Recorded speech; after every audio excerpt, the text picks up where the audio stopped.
కలియుగ ప్రత్యక్ష దైవంగా మనం కొలుచుకునేటువంటి వెంకటేశ్వర స్వామి యొక్క చిత్రపటాన్ని పట్టుకుని కాళ్ళకి చెప్పులు వేసుకుని ఆ చిత్రపటాన్ని ఒక ప్లకార్డ్లా వాడుతూ సభలోకి తీసుకురావడం అనేదే చాలా పెద్ద అపచారం.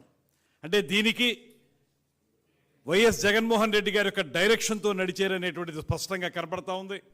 వారందరూ వచ్చి సభలో ప్లకార్డులు ప్రదర్శించినట్లుగా వెంకటేశ్వర స్వామి చిత్రపటాన్ని ప్రదర్శించి ఆ హడావిడి అయిపోయిన తర్వాత తిరిగి వెళుతూ చాలా నిర్లక్ష్యంగా టేబుల్ మీదకి ప్లకార్డులతో పాటు ఆ చిత్రపటాన్ని కూడా విసిరేసినటువంటి సంఘటన కూడా మనం చూస్తాం. అటువంటి దుర్మార్గకరమైనటువంటి విధానాన్ని తీవ్రంగా ఖండిస్తున్నాం. ఇవాళ ఈ రాష్ట్రంలో ప్రజాస్వామ్యం అంటే విలువ లేదు మీకు.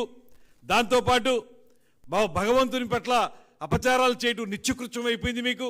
దాంతోపాటు ఇవాళ ఏ రకంగా సమర్థించుకోవడానికి మీరు ఈ రకమైన కార్యక్రమాలు చేస్తూ ఉన్నారు.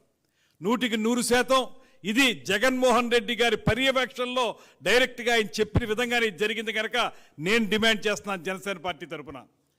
ఈ రాష్ట్ర ప్రజలకి హిందువుల మనోభావాలను దెబ్బతీసినందుకు హిందూ జాతికి జగన్మోహన్ రెడ్డి గారు క్షమాపణలు చెప్పాలనేటువంటి మాటని మేము స్పష్టంగా చెప్తా ఉన్నాం.